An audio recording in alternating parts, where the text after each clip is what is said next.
한국은행 금융통화위원회가 두 달 연속으로 기준금리를 0.25%포인트 올렸습니다. 두 달 연속 인상은 14년여 만에로 기준금리가 1.75%까지 올라 대출 이자 부담은 그만큼 커지게 됐습니다. 한국은행이 원자재 가격 상승 등의 요인을 반영해 올해 소비자 물가 상승률 전망치를 4%대 중반까지 크게 올려잡았습니다. 반면 올해 경제 성장률 전망치는 기존 3%에서 2.7%로 하향 조정하는 등 각종 경제 전망에 먹구름이 들이우고 있습니다.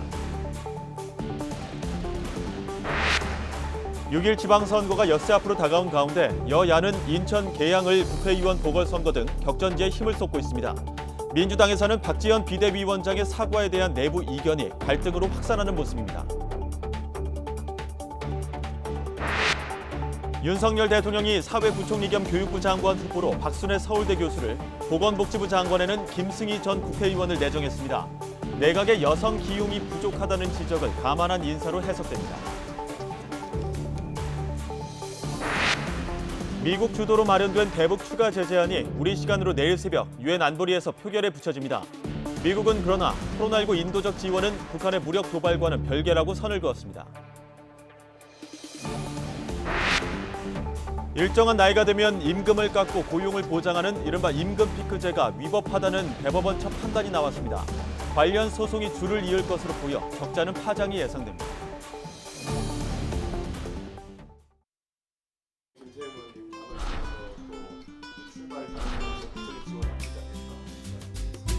김은혜는 힘 있는 정부 여당의 힘을 가져올 수 있습니다.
네, 6일 앞으로 다가온 지방선거, 사실상 투표는 내일부터 시작되죠. 사전투표를 앞두고 여야 지도부 모두 총력 유세에 나섰습니다.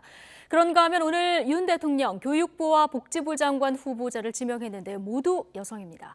선거를 앞두고 이슈 하나하나가 중요한 시점인데 전국 영향 분석해보겠습니다. 윤기찬 국민의힘 법률위 부위원장 그리고 김영주 전 민주당 의원 두 분 모셨습니다. 어서 오십시오. 네, 안녕하세요. 안녕하십니까.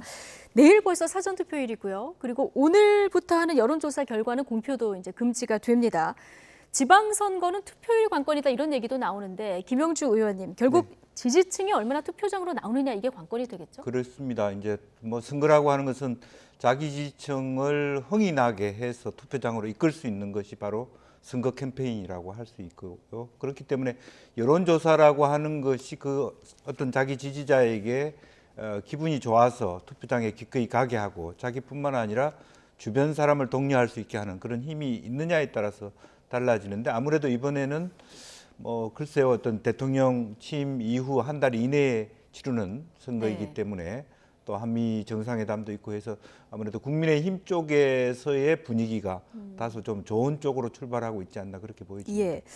역대 지방선거 투표율을 봤더니 이것도 이제 대선 바로 다음에 열린 선거였었는데 2018년 지방선거가 60.2%로 역대 중에서 가장 높더라고요. 이번에 이걸 넘어설 수 있을까요? 어떻게 전망하십니까? 저는 조금 더 올라갈 것 같아요. 조금 더 올라갈 것 같다. 19대 대선 때가 약 한 77%, 그러니까 20대 대선 때하고 비슷하게 투표율이 나왔어요. 예.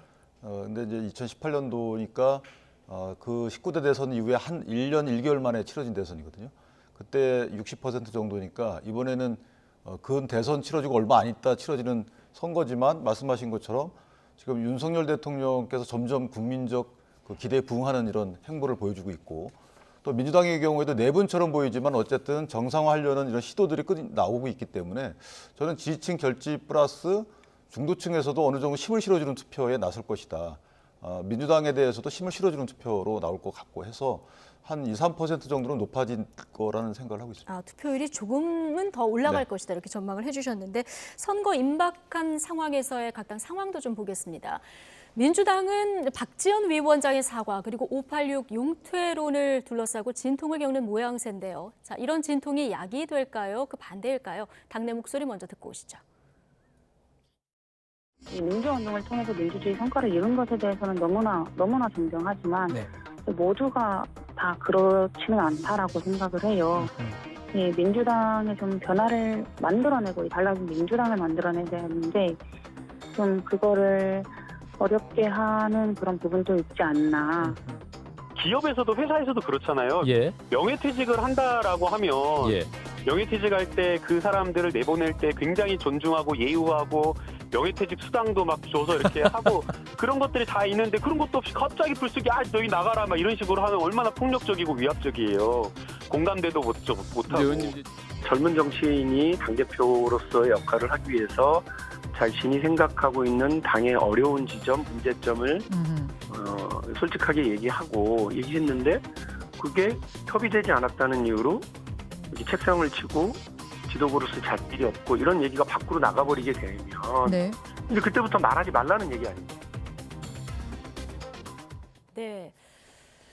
자, 박지원 위원장의 사과 그리고 586 용태론, 이 당과 논의가 됐다 안 됐다 공방도 좀 많았었는데 김용주 전 의원님 찬반 양론이 지금 당내에서도 좀 나오는 그렇습니다. 것 같아요. 예. 어떻게 보십니까? 사실은 이제 그 두세 가지로 생각해 볼 수 있는데 기본적으로 박지원 위원장이 하는 어떤 그 당의 진단, 문제점 이건 저는 옳다고 생각합니다. 예. 그러나 과연 이제 선거를 며칠 앞두고 난 다음에 586 용태론 이런 건 전체 우리 당이 뭐 좋거나 싫거나 간에 대부분이 586으로 구성되어 예. 있는데 지금 와서 갑자기 일단 용태론을 지금 꺼내는 어떤 시적인 시점이 적절한가 하는 부분은 예. 있을 수 있다. 문제적이 있을 수 있다라고 하는 측면이고요. 또 하나는 이제 화자와 무게감, 즉 굉장히 큰 얘기거든. 당을 완전히 바꾸자. 586 용태론이라고 하는 것은 큰 틀의 당의 어떤 문화 교체, 세대 교체의 의미인데 그것을 이끌어낼 만한 사람으로 보여지느냐. 그런데 국민의힘의 이준석 대표는 힘이 있어요. 왜? 예. 표로서 당선됐기 때문에. 그런데 이제 박지원 위원장은 이재명 당시 후보가 모셔온 분이란 말입니다. 그런 면에서 공동선대위원장이시기는 하지만 비대위원장이시기는 하지만 어떤 정치적 정당성의 한계가 분명히 있거든요. 그래서 그 얘기를 이끌어가고 끝까지 완성할 만한 에너지와 무게감과 세력이 있느냐 이런 부분이 별로 맞지 않기 때문에 과연 신뢰할 수 있느냐 말은 맞지만 이제 그런 데서 엇갈리는 부분이 있고 박용진 의원처럼 뭐 그렇다고 해서 뭐 이렇게 그 시기가 적절하지 않다고 해서 그렇게 큰 소리로 밖에 들릴 정도로 소리 낼 일인가 이제 그런 부분에 대해서 조금 보호하고 가자는 입장이 있고 또 다른 한편으로는 자기 정치하는 거 아닌가 혹은 밖에서 보이기에 이미 이번 선거는 끝나기도 전에 책임론을 묻지 않기 위해서 개파 싸움이 시작됐다 이런 부분이 있기 때문에 저는 말하자면 윤호중 비대위원장의 태도도 적절하지 않고 박지원 위원장의 담론도 오히려 선거가 끝나고 난 다음에 평가하면서 지난 대선 평가도 안 되지 않았느냐. 일단 시점이 적절하지 않다. 그런 면에서는 조금 저는 아쉬운 점이 있다 그렇게 봅니다. 근데 586 용태론 이거 사실 송영길 후보의 대표 시절에 나왔던 이슈이기도 하지 않습니까? 일괄 586 용태론 어떻게 보십니까? 일괄 586 용태론이라고 하는 게 적절하지 않아요. 왜냐하면 국회의원은 지역구 구역 시민들이 뽑아준 거거든요. 그래 스스로 결단해서 용퇴하겠다는 건 어쩔 수 없지만 만약 일괄적 용퇴론을 하면 민주당의 절반 이상이 다 한꺼번에 그만둔다. 그것밖에 안 되는데 그러면 그만두는 시점도 아마 2년 뒤인 다음 총선 앞에서야 그만둔다고 얘기할 수 있을 겁니다. 이제 그러기 위해서는 정말로 새로운 세력과 혹은 집단 지도 체제를 통해서 그런 세력 교체가 이루어질 수 있는 환경 제도, 리크루트먼트 시스템 예. 이런 것이 있어야만 저것이 실현화될 수 있다. 예. 그렇게 생각합니다. 이준석 대표는 대안 없이 용퇴만 하면은 지금 뭐 김남국 의원, 고민정 의원 이런 세상이 된다. 뭐 이런 글도 남겼던데, 자, 박지원 위원장 사실 대선 과정에서는 역할을 분명히 한 부분도 있는데요. 끝까지 목소리를 낼 수 있을까요? 어떻게 보십니까? 그러니까 저는 이제 박지원 비대위원장이 진정성 있는 목소리를 냈다고 생각을 했어요. 그런데 이 본인이 낸 진정성 있는 목소리에 대해서 당내에서 만약에 여러 가지 반대 의견이 나오고 이것이 공개적으로 주고받고 하다 보면 분명히 선거에 악영향 끼칠 수 있을 것 같거든요. 네. 그러면 다소간에 톤다운을 시켜야 되는데도 불구하고 만약에 양측에서 이렇게 간다는 것은 선거에서 국민의 어떤 지지를 얻기 위한 행동으로 보여지지 않아요. 예컨대 아까 말씀하신 다음 586 용태라는 것이 사실은 다음 총선 때 공천을 안 주면 되는 거예요. 그렇게 물갈이를 하는 것이 정당에서는 공직 후보자 추천 과정을 통해서 정당에 물갈이를 하는 것인데 지금 2년 이후에 있는 총선을 바라보고 586 용태론이 나온 것 같지는 않고 그렇다면 당대표 선거뿐이 없어요. 향후 있는 선출 관련된 것은. 그러면 이것이 박지원 위원장이 저렇게 말씀을 하시고 예. 그것이 서로 간에 공방을 주고받으면서 당내 기득권자가 밝혀졌어요. 당내 기득권자는 어쨌든 586 등이라는 것이 이제 밝혀졌지 않습니까? 그럼 책임을 누가 져야 되느냐? 이 선거 짐에 있어서 586이 져야 되는 것이죠. 그러면 박지원 위원장과 플러스 알파 세력이 당권 획득에는 선거 결과와 상관없이 상당히 유리한 고지를 점령하는 것이고 지금 저렇게 본인이 판단하고 당을 혁신하겠다라고 한 것은 사실은 선거에 가망성이 없다. 다음 스텝을 준비하자 이렇게 네. 보여져요. 그래서 어찌됐든 목소리 자체는 내용 자체는 맞는 말씀이지만 맥락을 보면 그렇게 순수한 문제 제기로 보이지는 않는다. 그렇군요. 내용 자체는 맞습니다. 두 분 모두 지금 선거 직전에 이 시점에 대해서 문제를 제기하셨고 좋은 영향을 끼칠 것 같지는 않다 이렇게 이제 분석을 해주셨는데. 근데 왜냐면요. 예. 송영길 대표가 586의 대표 주자잖아요. 그런데 송영길 대표를 비대위에서 사실 공천을 했단 말이에요. 예. 그다음에 송영길 대표가 586 용태론을 말하면서 젊은 세대에게 비켜주겠다라고 했는데 그 개항을에 이재명 지사가 갔어요. 그러면 이게 뭔가 맥락이 안 맞잖아요. 거기에 대한 예. 비판은 또 안 하시거든요, 박지원 위원장이. 그러니까 그렇군요. 저는 다소 조금 의아한 부분이 없지 않아 있습니다. 예. 국민의힘에서는 지금 한덕수 총리가 추천한 윤정원 국무조정실장 이 카드를 두고 지금 당정 간에 약간 그 마찰이 있는 듯합니다. 네. 오늘 권성동 원내대표가 혹평을 또 네. 어제에 이어서 내놨는데 윤정원 현 기업은행장이 어떤 인물입니까? 이제 기업은행을 했고 과거에 문정부에서 경제수석을 하셨고 또 경제관료통으로서 제가 직접 그 기업은행장이 있을 때 한번 직접 기업은행에 찾아뵌 적이 있어요. 아, 예. 굉장히 좋은 인상을 받았던 분이거든요. 다만 이제 권성동 원내대표의 말씀은 새로운 정부에서 국무조정실장도 지난번에 보니까 지금 이제 우리 정부의 지금 현재 예산실장을 하셨던 분이 현재 국무조정실장을 하셨고 새로 이제 들어와야 되는데 상당히 어떤 국무총리와 더불어서 굉장히 중요한 역할을 하거든요. 범부처를 만드는데 다만 권성동 원내대표 말씀은 대통령과 또 현 정부 여당과의 국정 철학이 다른 그런 인물이 국무조정실장을 할 수 있는가 그런 근본적인 문제 제기였고 한덕수 총리는 사실은 소주성이라고 하는 문재인 정부의 정책적 한계를 메꾸기 위해서 오신 분이라서 실제적으로 보면 이 윤석열 정부하고 맞지 않다는 것이 아니다. 거의 비슷하게 잘할 수 있다. 네. 다른 대안이 찾을 수 없을 정도로 엘리트한 분이다. 이제 그런 부분이라서 저 부분은 사실은 한편으로 받아주신다면 좀 폭넓게 당정책을 쓴다는 오히려, 이점이 있겠습니다만은 다른 한편으로는 이제 어떤 문제냐면 사실은 이번 정부 이번 대통령실을 구성하는 데 있어서 당이 상당한 소외감을 갖고 있습니다. 국민의힘이 자리도 적어졌거니와 예. 이제 그런 부분에서 나타나온 반응일 수도 있겠다 그런 생각이 듭니다. 네. 지금 추천자인 한덕수 총리는 의견을 굽히지 않고 있고요. 결국 인사권자는 윤석열 대통령 아니겠습니까? 어떤 선택을 할까요? 일단 윤종원 이전에 경제수석을 하셨잖아요. 네. 경제수석을 하면서 소주성이라는 이제 성장 정책, 사실 분배 정책으로 보이는데 이 정책을 이제 추진했다고 이제 일컬어지는 분인데 이 당시에 만약에 윤종원 씨가 직업공무원으로서 그렇게 했다 그러면 그건 어쩔 수 없어요. 그건 뭐 정해지는 정책을 추진하는 게 직업공무원의 이제 소명이기 때문에 그러나 경제수석은 직업공무원이라기보다는 정무직 공무원입니다.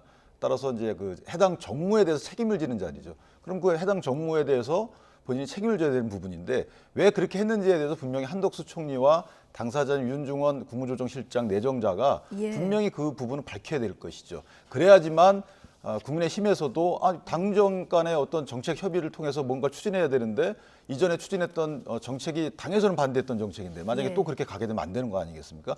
여기에 대한 분명한 입장 표명한 이후에는 한덕수 총리가 책임 총리라고 사실은 이제 윤 대통령께서 말씀하셨단 말이에요. 네, 오늘 첫 국무회의에서도 총리 중심 이 얘기를 강조했거든요. 그래서 개인적으로 만약에 그런 것들이 소명이 된다 그러면 한덕수 총리에 어느 정도 재량을 주는 게 맞다라고 생각합니다. 알겠습니다. 자, 본격 지방선거 이야기 해볼 텐데요. 이번 지방선거 그리고 국회의원 보궐선거 최대 격전지로 부상한 곳 바로 인천 계양을입니다. 대선 후보였던 이재명 위원장이 직접 나선 만큼 민주당의 쉬운 승리가 점쳐졌었는데요. 최근 의외의 접전이 지금 펼쳐지고 있습니다. 오늘도 여야 모두 인천 계양을에 총력전을 펴고 있는데 박석은 앵커가 전해드립니다. 6일 지방 보궐선거를 앞두고 인천 계양을 국회의원 보궐선거가 최대 관심지로 급부상하고 있습니다. 애초 송영길 서울시장 후보가 5선을 지낸 지역으로 대선 후보였던 이재명 후보의 무난한 승리를 예상하면서 다윗과 골리앗의 싸움이 될 것으로 분석했지만 막상 여론조사 결과가 박빙으로 나타나자 판세는 오리무중 혼전 양상을 보이고 있습니다. 상황이 이렇게 되자 국민의힘도 인천 계양을에 화력을 집중하고 있습니다. 오늘 아침에는 아예 계양에서 현장 원내대책회의를 열었는데요. 회의 내용 직접 들어보시죠. 다윗과 골리앗의 싸움이다. 이렇게 언론에서 보고 있습니다. 결론은 누가 승리했습니까? 다윗이 골리앗을 누르고 꺾고 승리했습니다.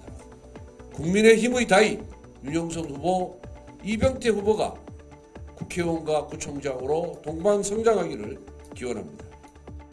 이 25일도 채 되지 않은 분, 그리고 언제 떠날지 모르는 분, 그리고 혹시나 잘못되면 또 보궐선거를 진행해야 될지도 모르는 분, 다시 말해서 25년의 텃세와 25일의 철새의 대결입니다. 저도 막중한 책임감을 느끼고 앞으로 정말 계양만 바라보고 계양 버리지도 않고 도망가지도 않고 계양을 이용하지도 않겠다. 이준석 대표는 아예 계양을 윤영선 후보의 선거운동원으로 등록하고 이 지역에서 사전투표 계획까지 잡는 등 전폭적인 지원에 나섰습니다. 이 대표는 SNS에 임명장까지 게시했는데요. 오늘과 이번 주 토요일 계양에서 선거운동원 복장을 하고 전력 투구하겠다며 윤영선 후보에게 힘을 실어줬습니다. 이재명 후보는 예상치 못한 계양을 혼전 양상에 연고자 찾기에 나섰습니다. 이 후보의 팬카페 제명인의 마을에 글을 올리며 인천 계양을의 연고자를 찾아 투표 독려 메시지를 부탁하는 게시글을 올렸는데요.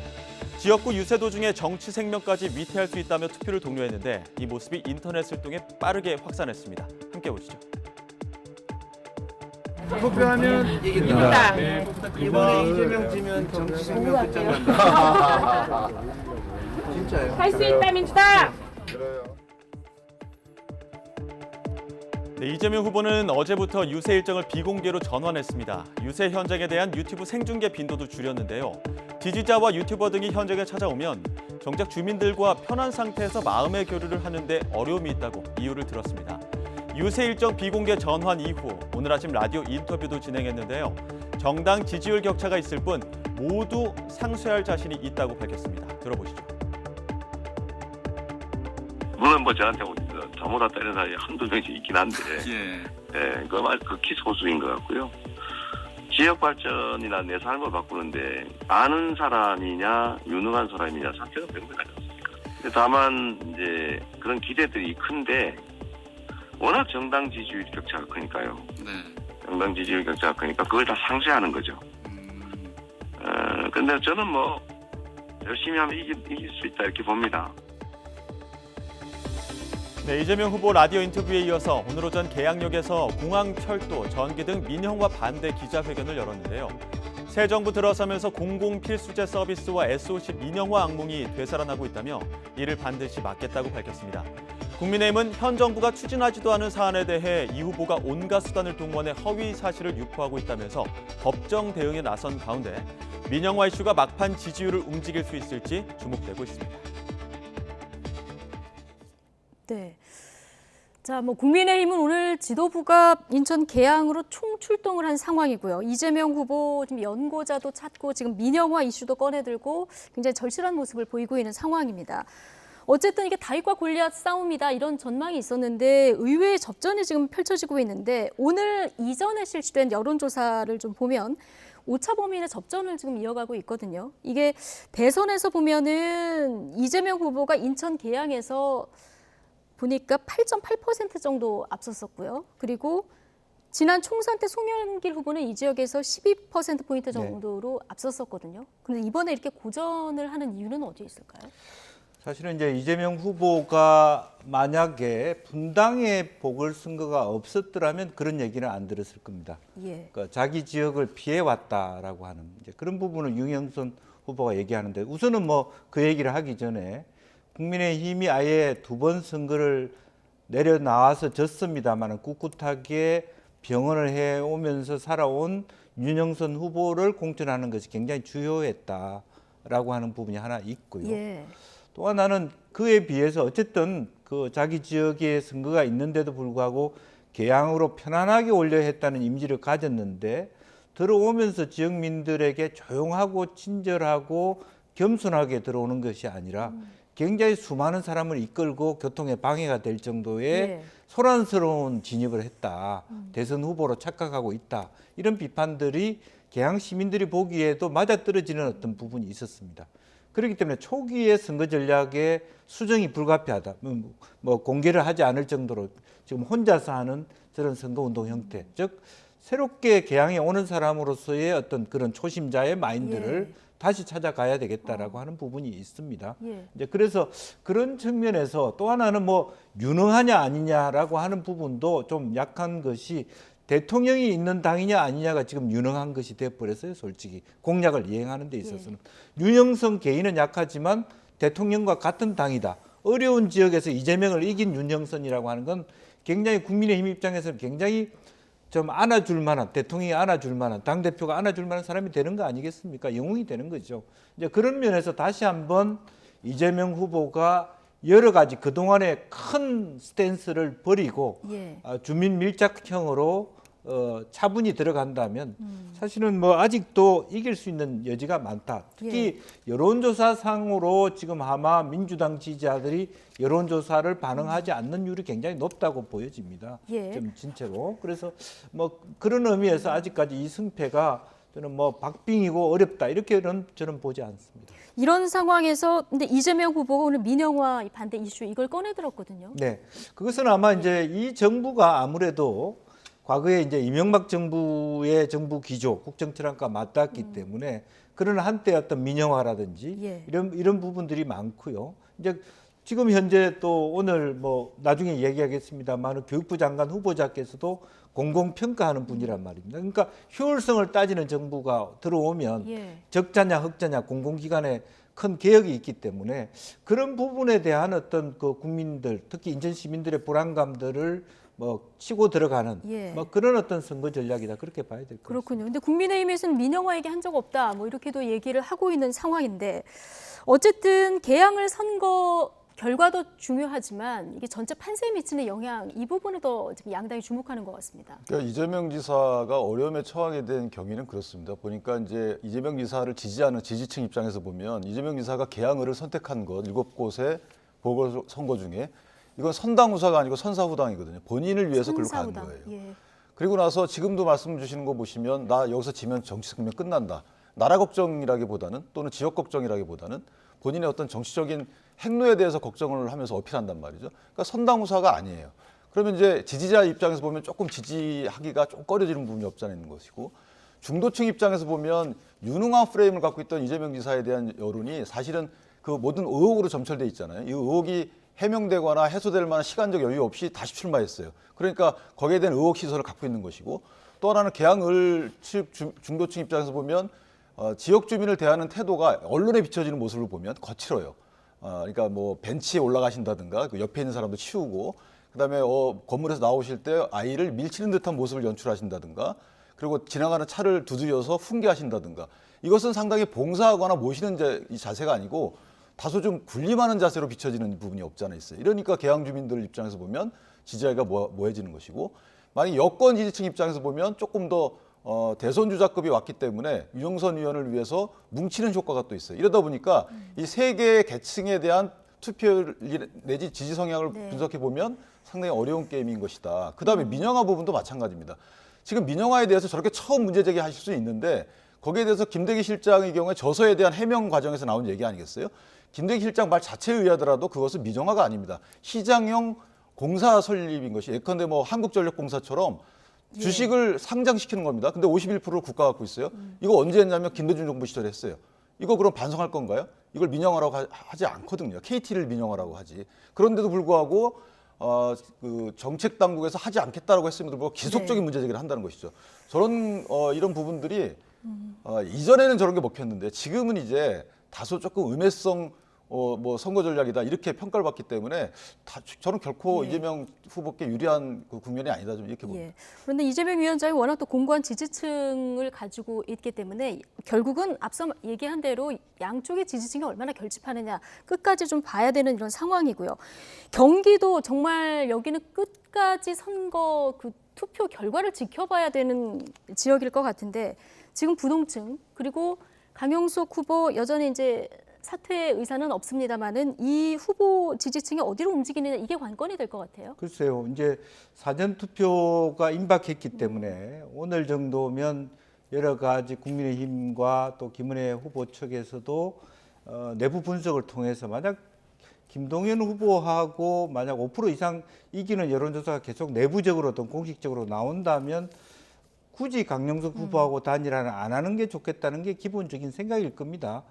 단일화를 하면서 오히려 중도층을 상실해서 결국에는 효과가 없는 그런 단일화를 부담스러운 단일화를 하는 것이 좋지 않다라고 생각할 텐데 그럼에도 불구하고 이 차이가 나지 않고 있어요. 그 나지 않는 이유는 역설적이게도 지난 대선 공간에서의 이재명 후보의 여러 가지 공론됐던 문제점에도 불구하고 경기도민들이 지니고 있는 이재명 지사, 전 지사에 대한 만족도는 그렇게 낮은 편이 아니었거든요. 이제 그런 측면이 하나 있고 또 하나는 김은혜 후보가 물론 대통령을 등에 업고 여러 가지 좋은 어떤 정부 여당의 후보라는 것은 점수를 줄만 합니다만은 기본적으로 도지사 감인가 여전히 50대 초반 초선 의원을 도지사로 만들어야 되느냐 하는 고민이 아직 안 끝났기 때문이 아닌가 그렇게 보여집니다. 자, 시간이 얼마 안 남아서 윤기찬 전 위원장께는 이 질문 드리겠습니다. 지금 지방선거 앞두고 여러 가지 이슈 하나하나가 주목이 되는데 오늘 그 내각 인선이 발표가 됐는데요. 세 자리 발표가 있었습니다. 근데 모두 여성으로 지금 채워진 상황이거든요.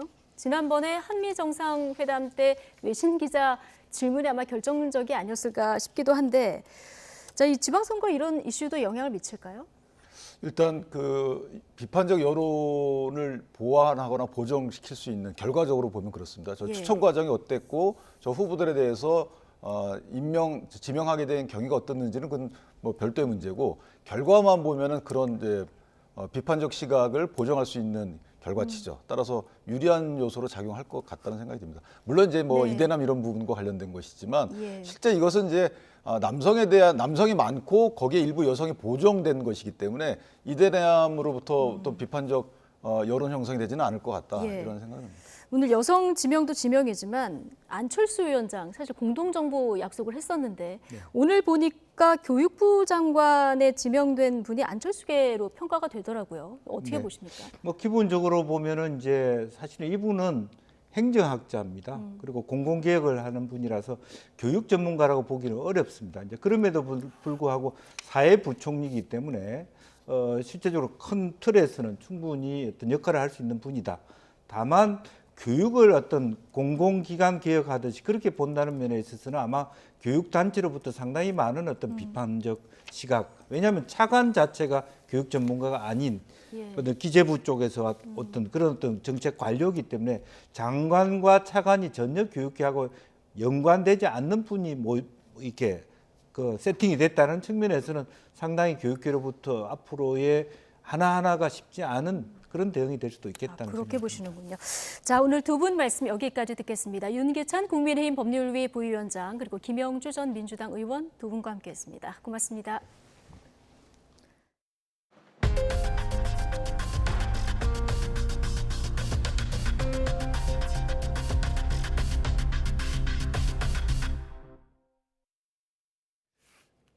일정 나이가 지나면 임금을 깎는 임금 피크제, 상당수 기업이 정년 보장 차원에서 시행하고 있는데요. 대법원이 나이만 기준으로 하는 임금 피크제는 불합리한 차별이라 이 법에 어긋난다고 판결했습니다. 첫 상고심 판단인데 불이익의 정도, 업무 감축 여부 등을 종합적으로 따져야 한다는 기준도 제시했습니다. 우철희 기자가 보도합니다. 대법원이 임금 피크제의 적법 여부에 대해 처음으로 법적 판단을 내놨습니다. 옛 전자부품연구원에서 퇴직한 연구원 A씨가 임금 피크제 때문에 손해를 봤다면서 받지 못한 돈을 달라고 소송을 냈는데 대법원이 8년 만에 최종적으로 A씨의 손을 들어준 겁니다. 사실상 나이만 기준으로 한 임금 피크제는 무효라는 취지입니다. 쟁점은 노사가 합의해 임금 피크제를 도입했어도 합리적인 이유 없이 나이만을 이유로 노동자를 차별해선 안 된다는 현행법에 위반돼 무효인지였습니다. 연구원은 정년 61세를 유지하면서 55세 이상을 대상으로 임금을 대폭 삭감하는 임금 피크제를 시행했는데 업무 내용이 바뀌지도 않았고 업무량 또한 그대로였지만 A씨는 최소 93만 원에서 최대 283만 원까지 월급이 깎였습니다. 대법원은 1, 2심과 마찬가지로 현행법상 연령 차별 금지 규정은 반드시 따라야 하는 강행 규정이라면서 연구원의 임금 피크제는 합리적 이유 없는 나이를 이유로 한 차별에 해당해 무효라고 판단했습니다. 그러면서 임금 피크제의 무효 여부에 대한 기준도 제시했습니다. 일정 나이 이상을 대상으로만 임금을 삭감할 정당한 사유가 있는지, 노동자들의 불이익은 어느 정도고 업무량이나 내용엔 차이가 있는지, 감액한 돈이 제도 본래 목적을 위해 사용됐는지 등을 종합적으로 따져야 한다는 겁니다. 대법원이 제시한 기준을 충족하지 못한 채 임금 피크제를 시행하는 회사의 경우 고령자에 대한 적정한 대상 조치를 취하거나 기준에 맞게 임금 피크제의 내용을 수정해야 할 것입니다. 이번 대법원 판결로 임금 피크제를 시행하는 기업과 노동자 전반에 엄청난 파장이 예상되는 가운데 비슷한 소송과 제도 관련 논의가 줄을 이을 전망입니다. YTN 우철입니다. 이에 대해 노동계는 대법원의 판단을 환영했습니다. 한국노총은 논평에서 지금 같은 방식의 임금 피크제는 지속돼서는 안 된다며 대법원 판결은 당연한 결과고 적극적으로 환영한다고 밝혔습니다. 한국노총은 오늘 판결을 계기로 노동자들의 임금을 깎는 현장의 부당한 임금 피크제가 폐지되길 바란다며 한국노총은 현장 지침 등을 통해 노조 차원에서 임금 피크제 무효화 및 폐지에 나서도록 독려할 것이라고 덧붙였습니다. 한국은행이 지난 4월에 이어 2달 연속 기준금리 인상을 단행했습니다. 한국은행 금융통화위원회는 오늘 오전 통화정책 방향 회의를 열고 기준금리를 0.25%포인트 올린 연 1.75%로 운용하기로 했습니다. 한국은행이 2달 연속으로 기준금리를 올린 건 2007년 8월 이후 14년 9개월 만에 처음입니다. 지방선거가 코앞으로 다가왔는데 내가 사는 지역의 교육감 후보가 누군지 아십니까? 올해 배정된 예산만 80조가 넘고 모든 교원의 인사권을 쥔 교육계 대통령이지만 유권자들의 무관심 속에 정책 경쟁 대신 진흙탕 싸움이 반복되고 있습니다. 김연아 기자가 보도합니다. 서울 교육감 선거에서 보수 진영 단일화 협상을 하던 후보가 막말을 쏟아냅니다. 저거 끝까지 나올 거야. 조희연 교육감을 이기려면 단일화가 필수인데 사실상 무산되자 진흙탕 싸움이 벌어진 겁니다. 교육감 선거가 매번 단일화와 이념 갈등으로 점철되는 건 유권자들의 무관심 탓도 큽니다. 교육감은 정치적 독립을 위해 정당의 지원 없이 개인이 선거를 치러야 하는데 일반 유권자들은 관심이 없고 후보자는 자신을 홍보할 돈과 조직이 없으니 진영 싸움에 기대 지지층을 확보하는 겁니다. 그런데 교육감은 낮은 주목도에 비해 권한은 교육 대통령으로 불릴 만큼 막강합니다. 경기도의 경우 9시 등교와 아침 급식 제공 공약이 나왔는데 등교 시간과 급식 예산 편성, 그리고 메뉴 선정까지 교육감 결정 사항입니다. 교육 정책과 관련해서는 진보 교육감들이 강조해온 혁신 학교와 보수 교육감들이 중요시하는 자사고와 특목고가 기로에 섰습니다. 정부의 뜻이 어떻든 간에 교육감은 학교 평가 기준 설정과 재지정 취소 권한을 통해 자기 뜻을 관철할 수 있어서입니다. 전국 단위 학력 평가인 일제고사는 물론 학교별 중간, 기말고사 횟수와 수행평가와 서술형 비율 등까지 모두 교육감의 재량으로 결정됩니다. 윤석열 대통령이 강조한 교육 강화한 전일제 초등학교도 교육감의 동의 없이는 공연 부릴 뿐인데 법과 훈령 등이 인정하는 온갖 권한 외에도 조 단위의 예산과 전체 교원의 선발부터 해임까지 관장하는 막강한 인사권이 권력을 보장합니다. 교육감은 정당 소속이 아니라서 정당을 연상시키는 번호가 없고 이름 나열 순서도 지역별로 다릅니다. 더 나은 미래를 위한 선택은 유권자의 몫인 만큼 투표 전 정책을 꼼꼼히 확인하고 지지하는 후보의 이름에 정확하게 투표해야 합니다. YTN 김연아입니다. 올해 칸 영화제는 8년 전 처음 만든 장편으로 초청받은 한국 감독이 두 번째 장편으로도 초청받아 화제입니다. 또 대학 졸업 작품으로 단편 경쟁 부문에 진출한 한국 감독도 있습니다. 이승은 기자가 소개합니다. 칸 국제영화제에서 한국 영화를 향해 또 기립박수가 터졌습니다.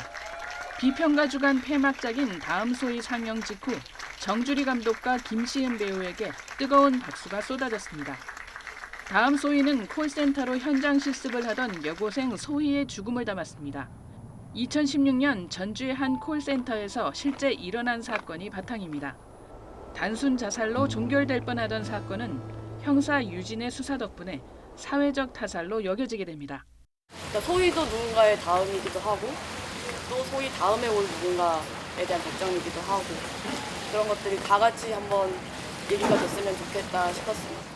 인터넷을 통해서 찾아보기도 하고 그리고 또 모르는 게 있으면 감독님과 소통을 굉장히 많이 하면서 소희에 대해서 조금 더 구체적으로 그려나갔다고 봤습니다.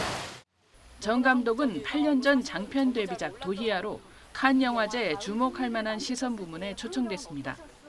이번에 다음 소희까지 비평가 주간 폐막작으로 선정되면서 장편 2개 모두 칸의 선택을 받았습니다.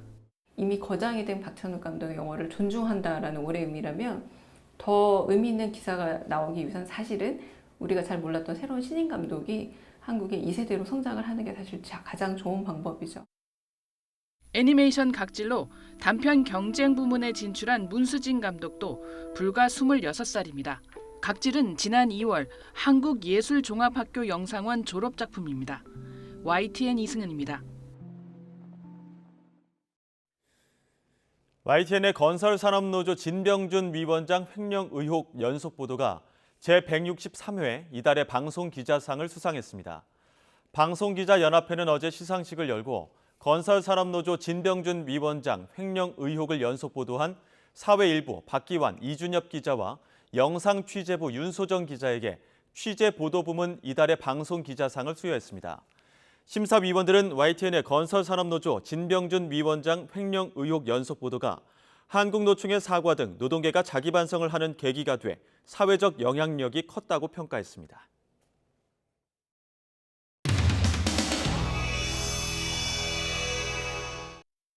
장관님 혹시 안에서 좀 보성이 들리던데 어떤 기침을 너무 크게 해서 기침 소리는 아니었는데. 뭘 붙여서요? 이게 합치가 안 되는 게 있는 거 아닌가요? 불협화음이 좀 있는 것 같아서. 아니 그런 게 아니고.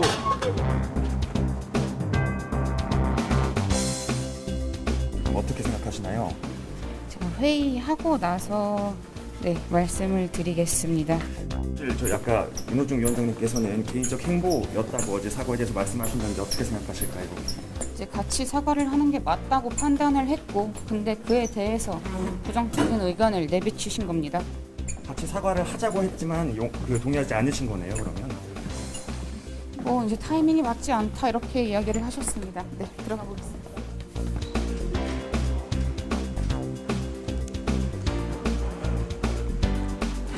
대선에서 졌는데도 내로남불도 여전하고 성폭력 사건도 반복되고 당내 민주주의를 부정하는 팬덤 정치도 심각하고 달라진 것이 없습니다. 팬덤이 무서워서 아무 말도 못하는 정치는 죽은 정치입니다. 일부 팬덤의 잘못된 행태에 대한 것은 극복해야 하나 권리당원의 권리 증진이라는 내용 또한 있어 왔음을 우리가 놓치면 안 될 것이다. 이것이 민주정당의 발전 사유다. 이렇게 말씀을 드리고 싶고요.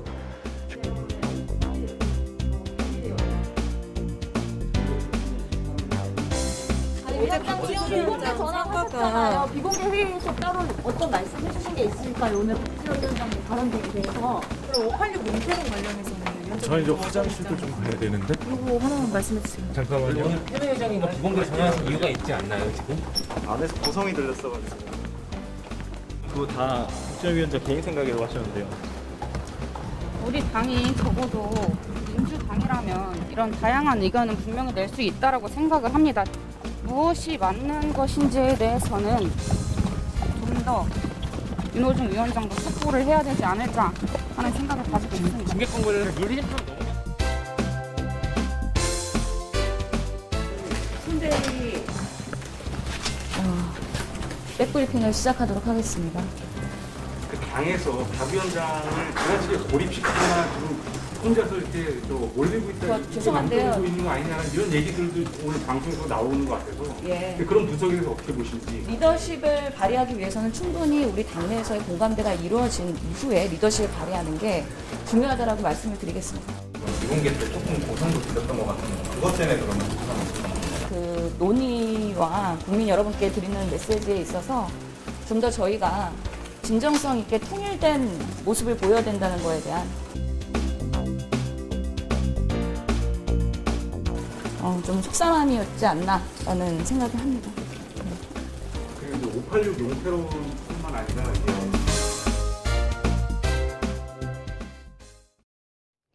오늘은 때이른 더위가 주춤하는 가운데 바람도 불고 있어 쾌적함이 감돕니다.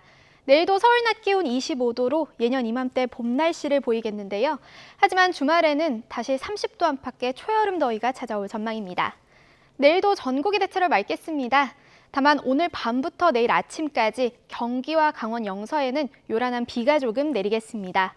또 강풍주의보가 발효 중인 강원 산간에는 내일 오전까지 초속 25m 이상의 돌풍이 불겠고요. 특히 내일은 전국적으로 바람이 강하게 불겠습니다. 시설물 피해 없도록 각별히 유의하시기 바랍니다. 내일 아침 기온은 예년 수준 보이겠습니다. 서울 16도, 대전 15도, 광주 14도가 예상됩니다. 내일 낮 기온은 예년과 비슷하거나 조금 높겠습니다. 서울 25도, 대전 27도, 광주 27도가 예상됩니다. 일요일 제주도와 남해안을 시작으로 다음 주 월요일에는 전국에 비가 내릴 전망입니다. 날씨였습니다. 목요일 더 뉴스 마치겠습니다. 함께해 주신 여러분 고맙습니다.